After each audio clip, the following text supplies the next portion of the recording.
What I'm hoping to do over about the next 15 minutes is to talk through some of the rationales that are often put forward for the death penalty for drug offenses and try to debunk and discredit them using a variety of different tools and different approaches. Just a little bit about our organization, Harm Reduction International, which some of you may not be familiar with, although you're likely familiar with our work. We're an international NGO that focuses working on issues of promoting a human rights-based and health-based approach to drug policy. And we've started, I founded our Death Penalty for Drugs project back in 2007. And over the last number of years, we've produced about 6 major reports on various issues related to the death penalty for drugs, beginning with looking at the international jurisprudence related to drugs, offenses and most serious crimes, not only from a human rights perspective, but from various legal regimes. We did the original investigation and exposure of the issue of international drug enforcement aid and links to death sentences and executions, aid often coming through European and other abolitionist states through the United Nations Office on Drugs and Crime. We exposed that as early as 2007, have done 2 reports on that, and our colleagues at Reprieve and some other organizations have taken that work forward in really great style. We've also produced a series of what we call the Global Overview on the death penalty for drugs, which tracks state practice, trying to quantify the number of countries that have the death penalty for drugs, the number of people executed each year. We've produced 3 of those, and the 4th one is in process to be released for this October. The data I can use for this presentation is from our last one, which was produced in 2012, which I'm happy to say both FIFA and Ricky contributed to the writing and researching of that report, so thank you for that. In that report, we identified 33 countries and territories that have the death penalty for drugs in domestic legislation, and we estimated that about 1,000 people a year were executed for drug offenses. Now, it's important that within those 33 countries and territories, we broke those countries up into 3 distinct groups. And in this, we were very much influenced by the approach of Professor Zimring and Professor Johnson in their book, looking at different approaches to the way death penalty policy is actually implemented in different countries. And we broke it down to what we called symbolic application states, low application states, and high application states. Symbolic application states were by far the greatest number of states with the death penalty for drugs in legislation. These were countries that had the death penalty for drugs in domestic law, but don't actually execute people. And we chose the term symbolic application because it was almost like the death penalty for drug law was a symbolic statement by the government that they're tough on drugs. But in fact, when it came down to actual activating that practice, they didn't use it. A smaller number of states in the 2012 report fell under what we called low threshold, low application states. These were states that do actively execute people for drug offenses, but in practice, those executions are relatively rare. You might have 1 person executed a year, maybe 2, maybe 1 person every other year. So it was definitely an active policy, but it was a rather unusual sanction. Then we had a smaller number of states still, which we called the high application states. There were 6 of them we identified in 2012. And these were states where executing drug offenders is really a mainstreamed part of the criminal justice system. Drug offenders are executed in large numbers and with regularity. And in 2012, we identified 6 states who would be responsible for the vast majority of those 1,000 executions that we see each year. I think one of the valuable things about breaking up the states into these different groupings is to emphasize the first point that I hope people take away, is that the death penalty for drugs is a policy choice of government. It's a policy that governments choose to embrace or not embrace. We often hear lots of excuses about why there's a death penalty for drugs in various countries. The fact is, it's a government choice. And the best example of that in the current moment is Indonesia. In our last report in 2012, we categorized Indonesia as a low application state. They'd only executed, I think, 2 people in a period of about 5 years. Of course, in the last 6 months, they've executed 14 people, all for drug offenses. That illustrates a change in government policy and government approach. That's not a change in culture, that's not a change in tradition, that's a change in government policy. So we have to keep coming back to those states that implement the death penalty for drugs. It's a policy of government that government officials choose to embrace or not embrace. We often hear death penalty states and the defenders of the death penalty for drugs argue that this is some sort of a regional approach or regional norm. And I think it's interesting to pick apart that rationale, because we can look across the large geographic region of Asia and of the Middle East and North Africa. There are 49 countries in total in those two regions. 13 of them execute people for drug offenses, and only about half a dozen execute people for drug offenses within any great number or any regularity.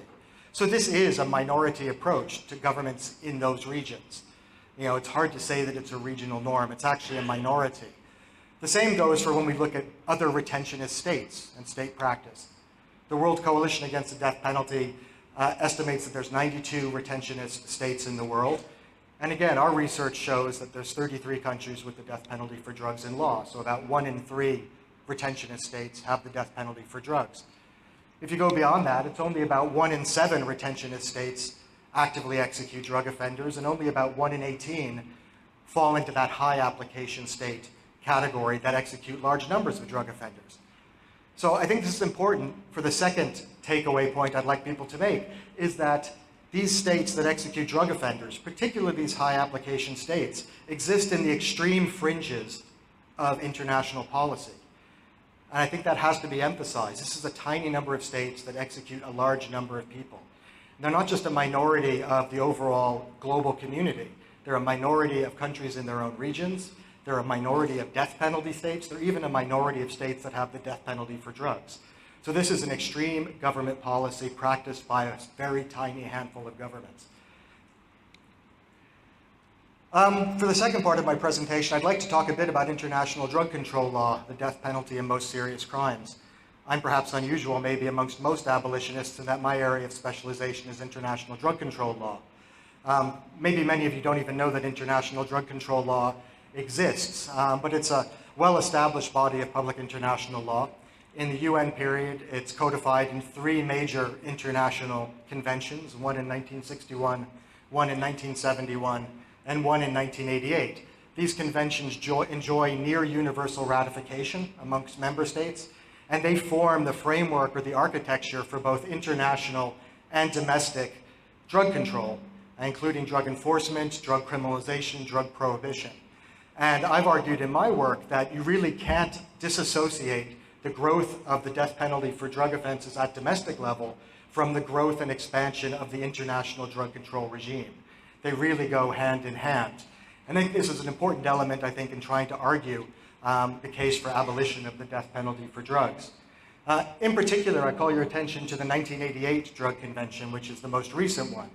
The 1988 Drug Convention is the one that really establishes in international law a wide array of criminal offenses related to drugs. In effect, I've seen it described as criminalizing the entire chain of the drug industry, essentially beginning with sort of cultivation, production, and manufacture, through to transport and trafficking, all the way down to individual sales and even possession for personal use. It creates obligations upon state parties to create criminal law against all of these acts within domestic policy. And what I've tracked in my own work is the degree to which the 1988 Drug Convention, which I say is ratified, I think, by 188 states, the degree to which we can trace the increase in the death penalty for drugs at domestic level, specifically to the time period where the 1988 Convention was being drafted, adopted, and ratified and implemented at state level. I'll call your attention to this particular graph, which I did a few years ago, which basically covers the time period from the mid-1980s to about the early 2000s. The graph on the left, which is the blue line, tracks state practice in terms of the death penalty overall. And this is a period of time from the mid-1980s onwards where we can see the beginnings of a really dramatic decline in the use of the death penalty by countries overall. The graph on the right with the pink line is actually indicating the number of countries that expanded their death penalty legislation to include drugs during that same period of time. And we can see that those lines run exactly opposite to each other. While the trend internationally at that period of time was towards abolition of the death penalty, at the same time the trend in the death penalty of drugs was state parties increasing by 50% the number of countries that had the death penalty for drugs. And I said this is exactly in the period of time when that 1988 Drug Convention was being drafted, adopted, and ratified. And I think this is important because Very often we hear from retentionist states that they don't want to abide by international human rights law because they see that as some kind of foreign imposition on their domestic decision-making. Yet at the same time, we see states that are quite happy to amend their domestic law to meet their international drug control obligations. So it's a bit of a hypocritical argument. It gets to my next point that I want people to take away, is that for most retentionist states that have the death penalty for drugs, those domestic policies are a direct outgrowth and directly linked to changes in international drug control law and are part of the global war on drugs that I think people are very familiar with. So they're not necessarily traditional values or historical values. In many cases, these laws were created and implemented for the first time right during that period of 1985 upwards to 2000. So in many cases, they're quite modern laws.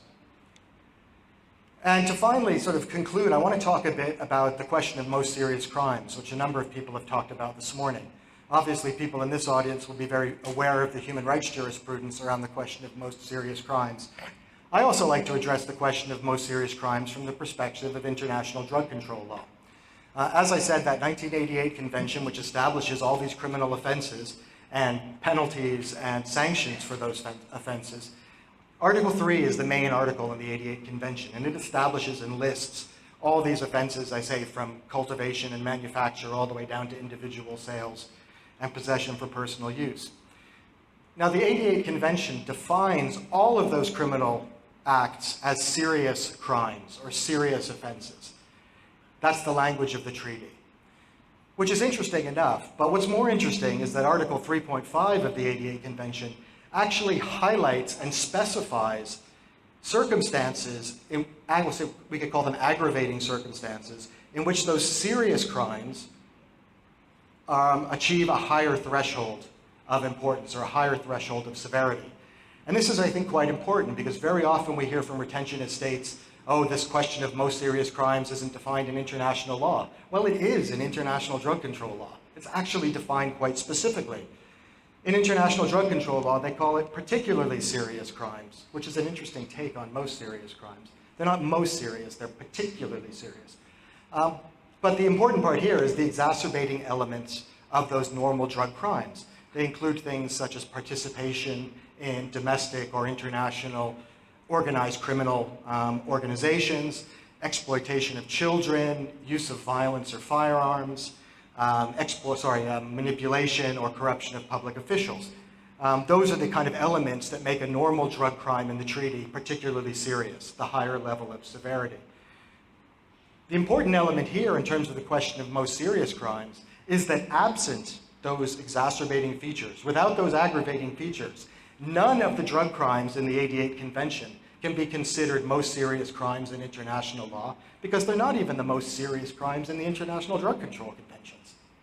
So what that means in domestic law is the vast majority of death penalty crimes that you see enshrined in domestic law do not meet the particularly serious crimes threshold within international drug control law. And that means executions for those offenses are by definition illegal. Whether you want to get into human rights law or not, those crimes did not meet the threshold necessary to be the highest level of severity within international drug control law.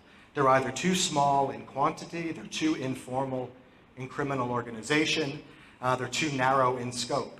And this covers the vast majority of crimes that we see prescribed in capital punishment legislation in death penalty states that have the death penalty for drugs. Now, of course, states will say, well, even if you get to those levels of particularly serious crimes, those crimes must meet the level of most serious crimes. And I won't go into detail on this. I could talk about it in question and answer. But that's clearly not the case. And I'll draw your attention to the final two subsections of this particularly serious crimes article, where it includes exacerbating features such as repeat offending as raising a crime to a particularly serious level. Well, certainly someone caught selling drugs on the street a second time, no one would consider that a most serious crime for purposes of the death penalty. It includes these offenses taking place in prisons and places of detention. Again, we wouldn't say a prisoner selling drugs or trading drugs to another prisoner would categorize itself as a death penalty offense. So it's hard to say that even these particularly serious crimes could meet the threshold of most serious crimes in international human rights law. Perhaps the stronger argument that I often use is to refer to the Vienna Convention on the Law of Treaties, which is the international treaty that provides guidance and rules about how treaties should be negotiated and understood. Article 31 of the Vienna Convention provides the general rule on treaty interpretation. And the important wording here is what they call the ordinary meaning test, which is that a treaty should be interpreted in good faith and in accordance with the ordinary meaning to be given to the terms. Well, I think if we're looking at the ordinary meaning of terms such as serious, particularly serious, and most serious, I think that implies a very clear hierarchy in ordinary language. Particularly serious would be more severe than a serious crime, and a most serious crime would be something over and above particularly serious. I did search for a long time in the archives and the drafting history to try to find out where that particularly serious term came from. But unfortunately, all I can find is it was decided in a side meeting of the General Plenipotentiary Drafting Conference, so I don't know where that particular piece of language comes from. I've never seen it anywhere else. Like many things in the drug conventions, they're a bit odd and don't really fit with other areas of international law. But I just want to close then by sort of saying, for those of us working to oppose the death penalty for drug offenses, and despite the negative influence of the international drug control regime on supporting the growth of the death penalty for drugs, there are very important elements of the international drug control regime that we can use to argue, at minimum, for the severe limitation of the death penalty for drugs, and at best, for actually the abolition of the death penalty for drugs. I'd like to thank everyone very much again.